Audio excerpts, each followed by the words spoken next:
I was dating a man who seemed to be the perfect example of a modern partner. He knew all the right sociological vocabulary. He nodded along when I talked about systemic issues, and he prided himself on being open-minded, distinctly different from the traditional men of the past.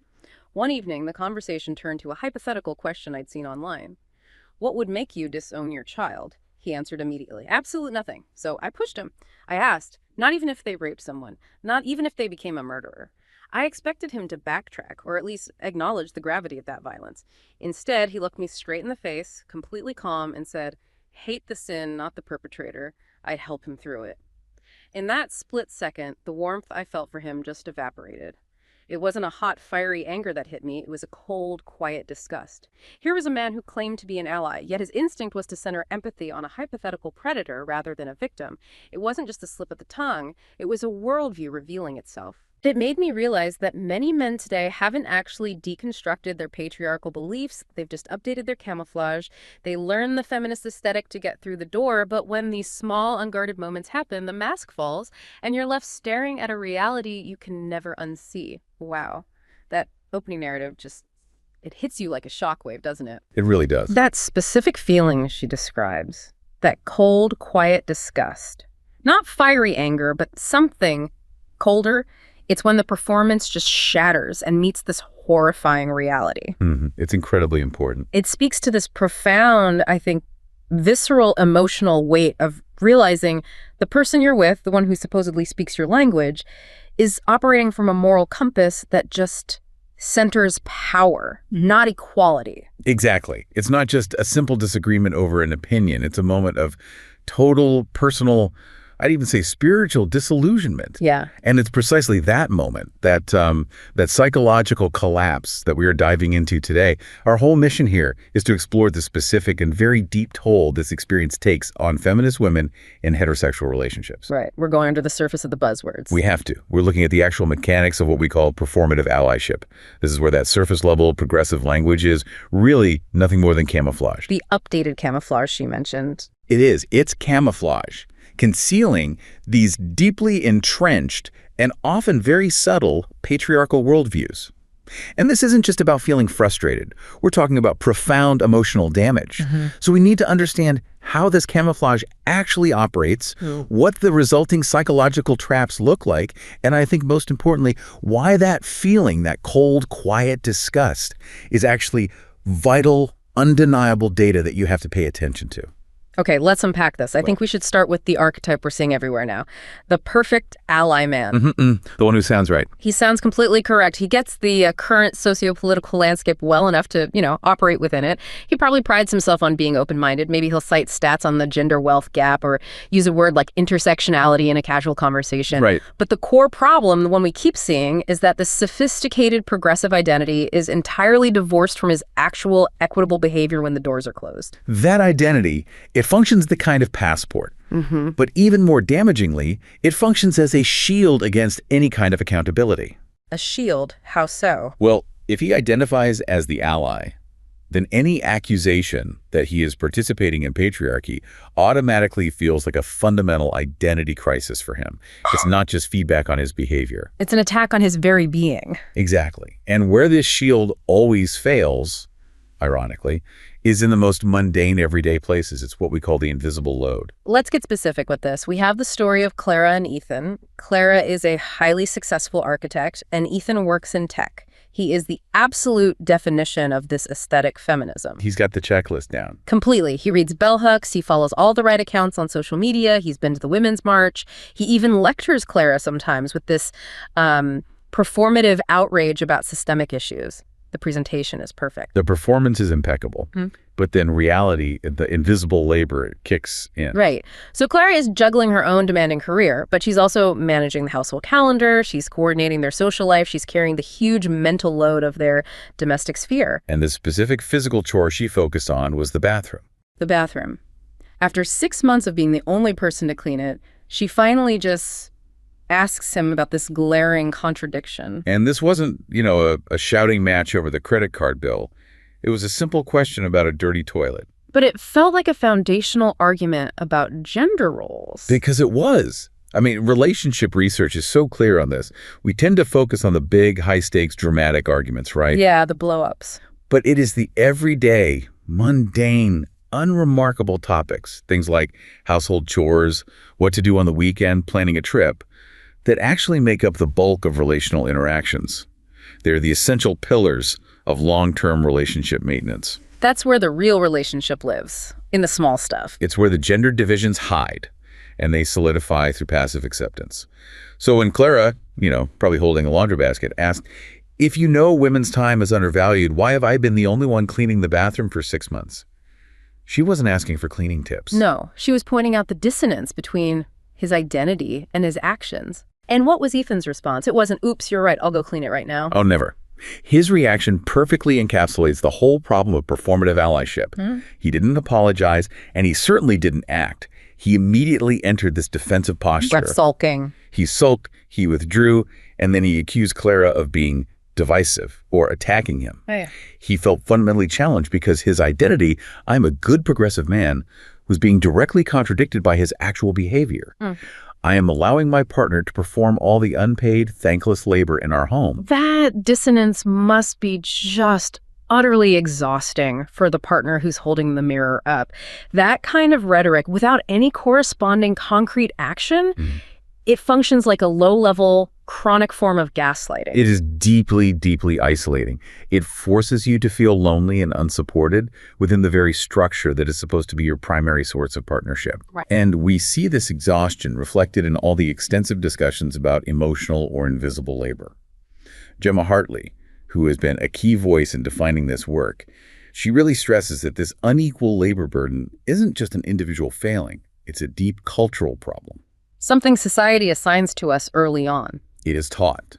Therefore, it requires a cultural and structural solution, not just, a frantic scramble by the individual woman to delegate or nag her partner into temporary compliance. But if we frame it purely as a cultural system, doesn't that sort of risk removing the partner's individual accountability for just picking up a scrub brush or planning the weekend activities? I mean, Ethan is still a grown man with free will. That's a really essential distinction to make. The cultural burden explains why the initial assumption is that Clara will manage the home. But the individual accountability lies in the choice to perpetuate that system, especially once the division of labor has been explicitly pointed out to you. Okay, so it's one thing to not notice, it's another to be told and do nothing. Precisely. When Ethan is confronted with the reality that he, the self-proclaimed ally, is upholding the exact patriarchal system he claims to hate, and he chooses withdrawal and defensiveness instead of accountability, well, that's when he is consciously prioritizing his own self-image over an equitable partnership. That's where the individual moral failure happens right there, within the bigger cultural problem. Exactly. And this hidden division, it solidifies in those everyday moments we're trained to overlook. So if the majority of the relationship is made up of these subtle, invisible interactions, that's where the pressure to suppress your own intuition must be the highest. About the feminist partner, yeah. Absolutely. As a feminist woman, you recognize the slight, you see the hypocrisy, the withdrawal, the unfair assignment of labor. But there's this immense social pressure to silence that internal alarm. Why? What's the fear? The response is so often predicated on fear. You fear being labeled too sensitive or too harsh, too demanding, or, I think the ultimate dismissal, too feminist. So you just swallow the discomfort. You swallow it. You tell yourself, maybe it's not that deep. Maybe I'm making a big deal out of a dirty bathroom. You're basically internalizing the message that your intuition is a flaw, not a guide. Precisely. And this is exactly where we need to push back and push back aggressively on the normalization of this suppression. It is that deep. Those quiet, subtle revelations like Ethan's passive refusal to clean or the opening anecdote's instinctive centering of a hypothetical perpetrator, they are vital, predictive data points. They're the truth hiding in the camouflage. They are. They reveal exactly how a man will handle genuine conflict, how he views accountability when his status is on the line, and whether he truly, truly respects his partner's autonomy and future ambitions when they conflict with his own comfort. So they aren't minor slips. They are previews of the rest of your life together. Exactly. Okay, let's pivot now and really dissect the psychological mechanism here. The thing that enables modern patriarchy to so successfully hide behind that progressive facade. We've established the behavior. Now let's understand the operating system, which you've identified as benevolent sexism, or BS. Benevolent sexism is so successful precisely because it's not loud.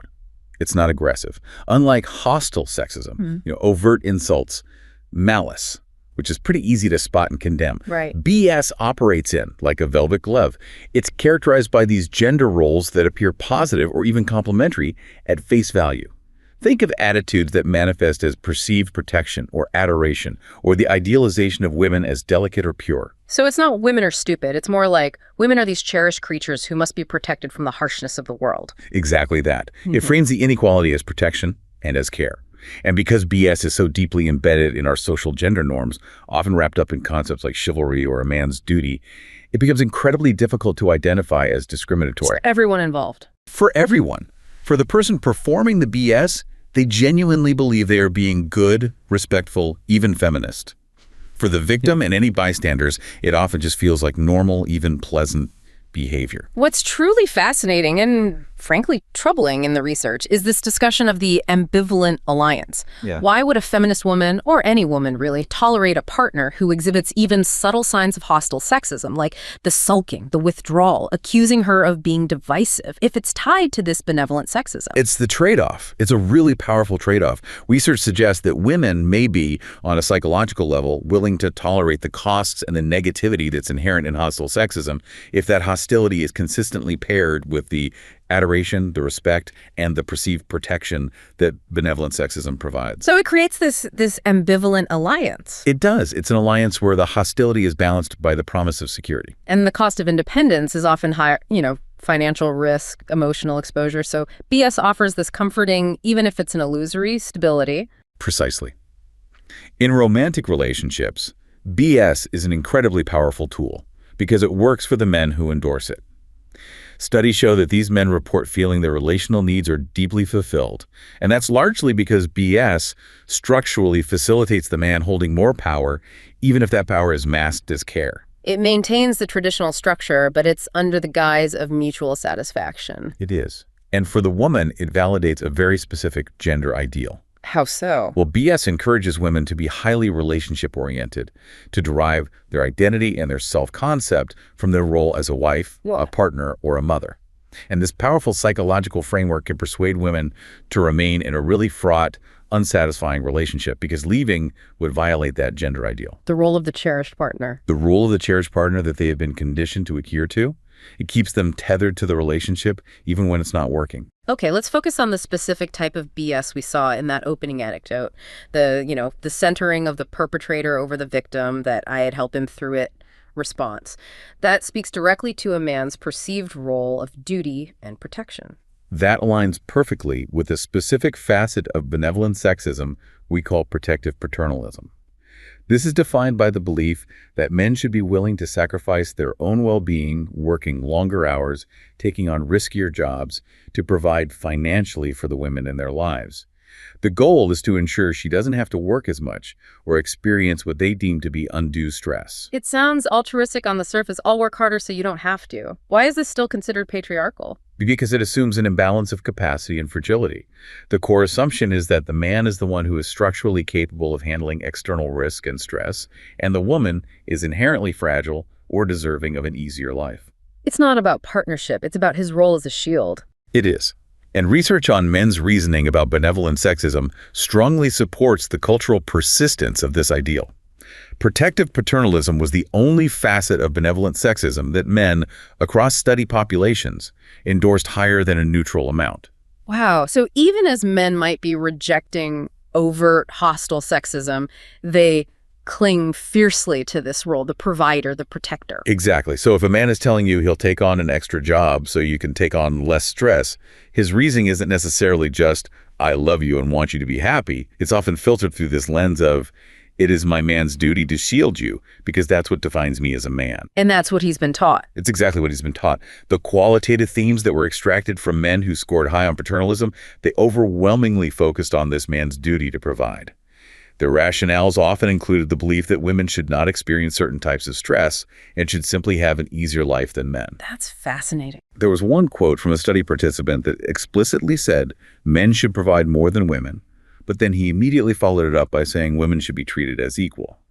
He was framing the provision itself as the very act of respect and care. It's a paradox where they define equality through inequality. That's it. That's the ultimate cognitive dissonance. I respect you by treating you as needing my protection. And this ideal, it dictates not just financial decisions, but often career decisions too. Right. I've seen situations where a partner discourages a woman from taking a high-stress promotion or starting a demanding business, and it's framed as caring for her well-being. But functionally, what it's doing is limiting her autonomy and her potential earnings. That is a perfect manifestation of paternalism in action. He's controlling her risk exposure for her own good. It reinforces his status as the primary stabilizer. And here's where the camouflage gets even more sophisticated. We also see this in the group of men who explicitly say they value equality. You mean the men who score low on protective paternalism? Yes. Even among the men who explicitly rejected strong paternalistic attitudes, researchers detected this subtle form of regressiveness that they termed faux equality. Faux equality. And this is perhaps the most dangerous form of camouflage in modern dating because it gives you the illusion of partnership right up until the critical moment of decision. Faux equality. I think that describes so much of the modern heterosexual dynamic. How did they define this manifestation? What does it look like? So these men, they were very vocal in agreeing that labor, finances, and effort should be divided equally. They checked all the right boxes on the surveys. However, when they were asked to describe how this division would actually play out in their lives in hypotheticals about raising children or buying a house, they immediately defaulted to these very gendered traditional expectations. Can you give us an example of how that conversation sounds in practice? It sounds like this. Of course we'll divide labor equally.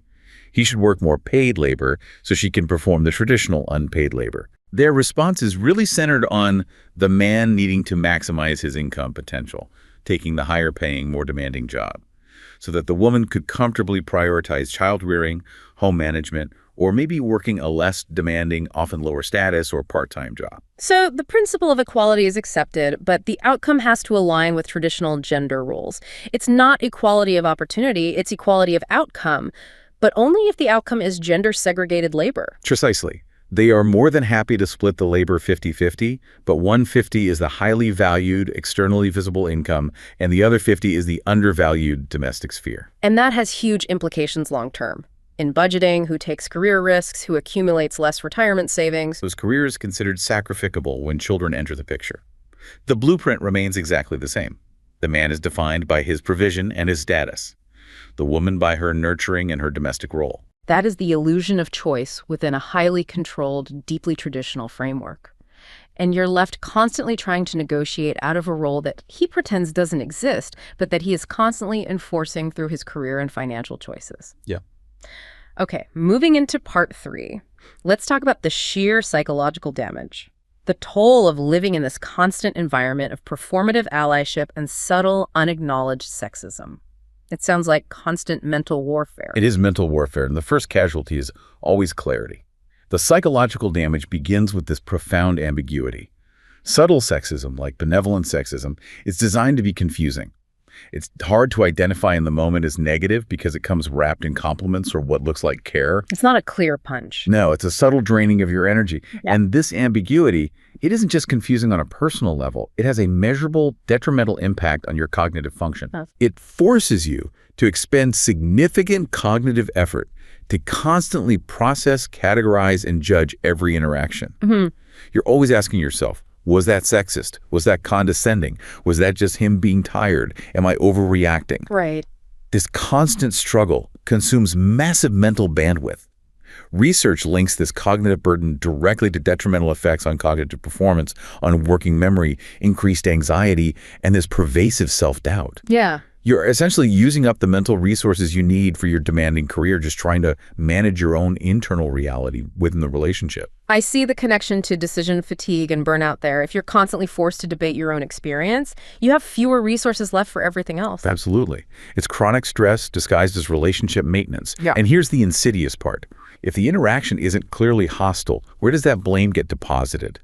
The ambiguity makes it incredibly difficult to attribute the cause correctly, to say, this is sexism. So the blame turns inward? It turns inward, the self-blame loop. Research confirms this. Women who report higher experiences of subtle sexism also report significantly higher rates of internal attributions, meaning They blame themselves for the experience rather than the perpetrator or the systemic bias they're facing. So they think, if he claims to be an ally and I feel bad, it must be because I'm failing to communicate properly, or I'm too demanding, or I'm too sensitive. Exactly. And what happens when you internalize the cause of conflict and ambiguity over and over again? It's destructive. It is. This self-blame is so strongly associated with lower self-perceptions of competence and value.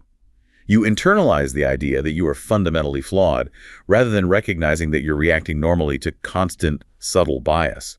This chips away at your self-worth, making you even more susceptible to finding your value outside of yourself. Which brings us right back to the structure of benevolent sexism. It encourages women to define themselves through their relational role. How does this link back to why women might stay in these troubled relationships? That is the relationship contingent self-esteem trap, or RCSE. Because BS promotes this relationship-oriented behavior, you are valuable if you are a cherished partner. It encourages you to derive your self-concept and your self-worth primarily from the perceived success or security of that romantic relationship. So your self-esteem is essentially held hostage by the partnership. Leaving the relationship isn't just a breakup, it's a full-blown identity crisis. It's a perceived failure of your core value system. That's the severity of the trap. And the research demonstrates that RCSE actually mediates how women respond to conflict and dissatisfaction within these power dynamics. Women who scored highly on both their own benevolent sexism and RCSE were found to be more likely to use negative relationship maintenance strategies when they were confronted with dissatisfaction. Negative maintenance strategies, that sounds counterintuitive, like trying to hurt the relationship to save it. It is exactly that.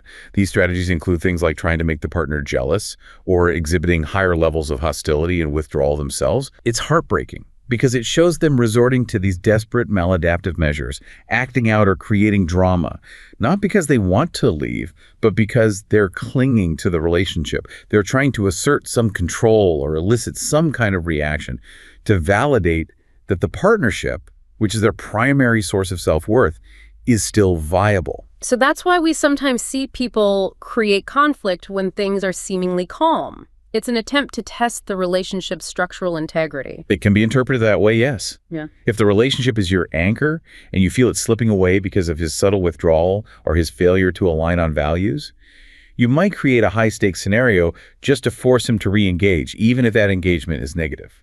But the most counterintuitive finding, as you mentioned earlier, is the choice to use positive strategies to prolong the trouble. That sounds like actively trying to wallpaper over the cracks. It is an active reinforcement of the camouflage. Researchers conducted a study using a hypothetical troubled relationship scenario. The male partner was described as endorsing benevolent sexism. And women in this group reported they would be significantly more likely to endorse positive relationship maintenance strategies. Like what? Like complimenting the partner, stressing their commitment, ignoring the conflict. Much more likely to do that than they were to endorse relationship dissolution. Wait. So the presence of BS, which is toxic, makes the woman more likely to act nicer and try harder? Yes. They were actively less likely to endorse relationship dissolution compared to women in a control group. This powerfully illustrates the insidious nature of BS. It convinces you that the path forward, the way to achieve happiness and validate your identity, is to be the good, supportive partner that the benevolent ideal dictates. So you're desperately trying to make the relationship live up to the ideal that BS promises you. Using pro-social means to prolong a structure that is fundamentally undermining you. This connects directly to that idea of the slow emotional exit. They suppress the initial disgust. They tell themselves, I can educate him, or I can teach him, or I can just be a better partner until he finally sees the light. But the only thing they succeed in doing is serving as a prop in his public self-image, confirming his identity as the ally while slowly draining their own resources dry. That's it.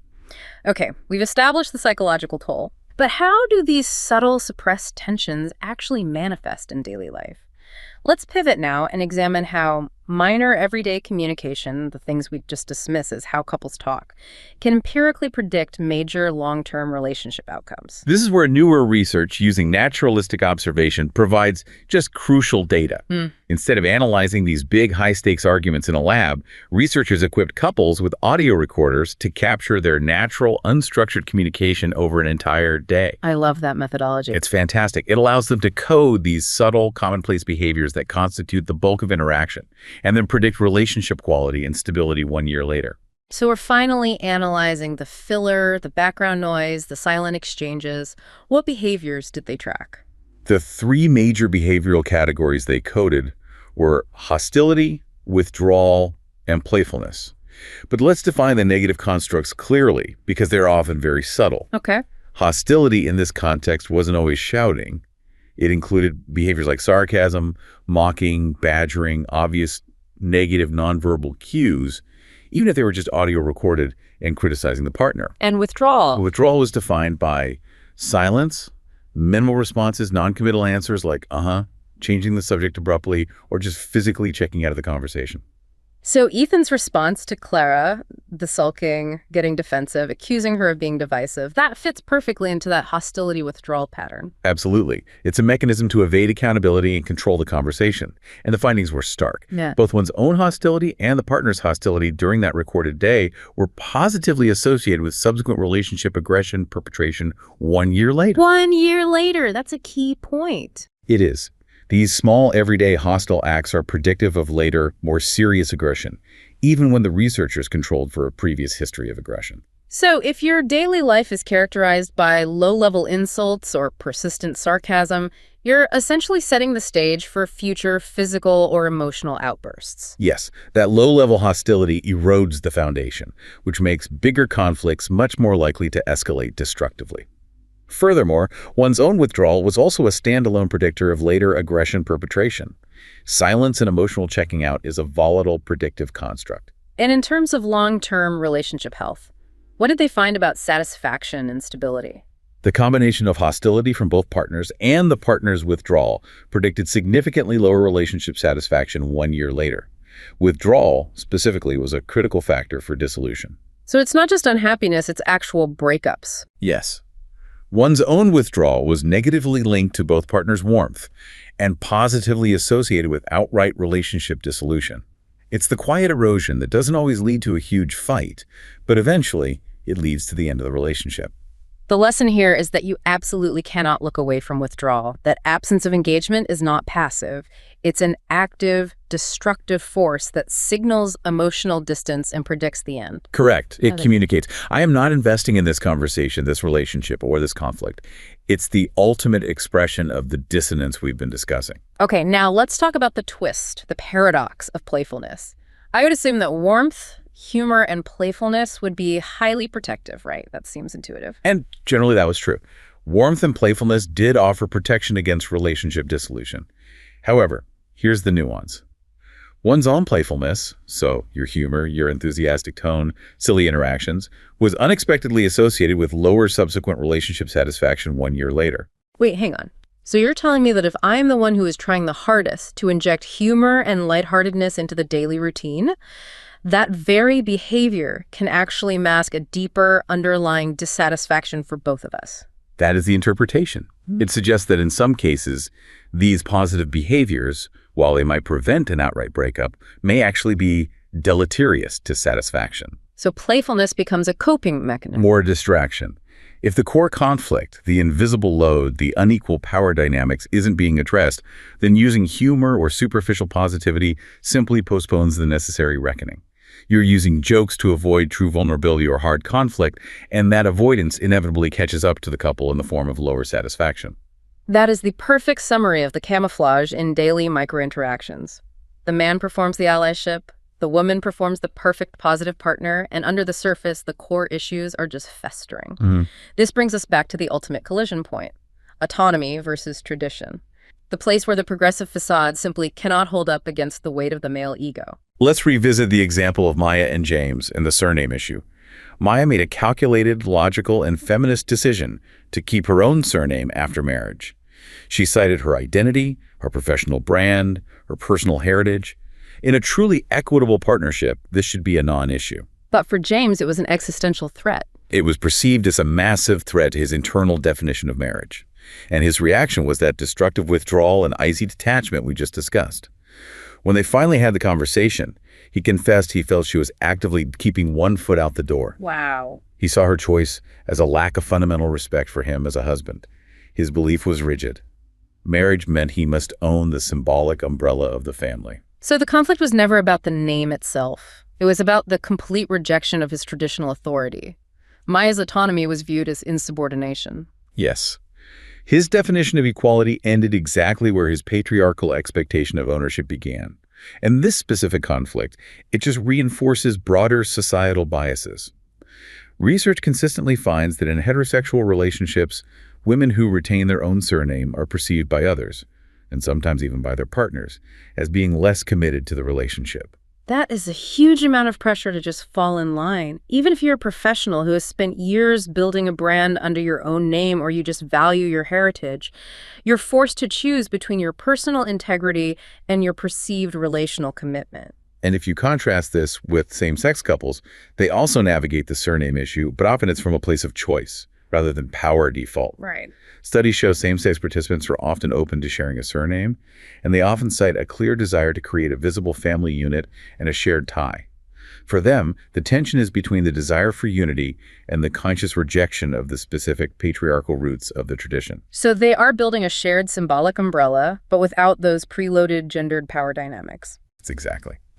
But for heterosexual couples, the norms are far more rigid, and, critically, they are rooted in power. The man's name traditionally symbolized ownership of the woman and her children. When James accused Maya of keeping one foot out the door, he was confirming that for him, the foot in the door was only acceptable if it was under his symbolic control.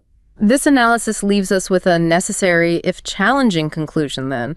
A true partnership requires a total, explicit deconstruction of the invisible load, of power dynamics, of accountability. It's so much more complex than just splitting the dinner bill. It is. And when those foundational values misalign, when one partner sees autonomy as a threat to their ego, no amount of superficial allyship or positive behavior can bridge that gap toward a truly liberated future. So this entire deep dive has really illuminated the painful reality that modern patriarchy hasn't disappeared.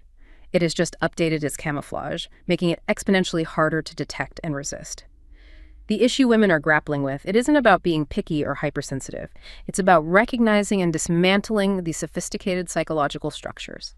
Benevolent sexism, the RCSE trap, the impulse to internalize subtle blame that keep inequality running through ostensibly benign or supportive or ally-like means.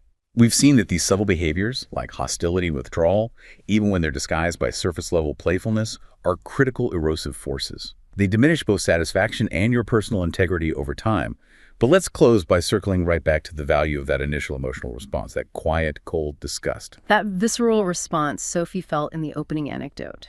When the mask just dropped and Mark centered empathy on the hypothetical perpetrator's well-being, not the victim's trauma, the nausea she mentioned, the coldness. That bodily, visceral reaction is your system sounding an alarm that a core boundary is being crossed and a fundamental value is being compromised. It is not an overreaction. It is a crucial, instinctual, and non-negotiable boundary-setting mechanism for your personal integrity and your moral alignment. You suppress the tiny alarm bell because you fear being difficult. Yes, but the feeling of nausea, or that cold disgust, is your body communicating the truth that your intellect is trying to rationalize away. That feeling of, I can't unsee this, or I can't unknow this, that's the most honest and necessary form of data you have about the viability of the relationship and your partner's core worldview. In a world where patriarchy trains women to ignore subtle slights, to suppress the immense cognitive burden of managing ambiguity, and to blame themselves for the consequences of that ambiguity, in that world, clarity about the true nature of the relationship is not a burden. It is the ultimate gift. You are not wrong for noticing precisely what that system trains you to ignore. That cold, quiet disgust is proof of your intellectual and spiritual integrity, and it must be respected.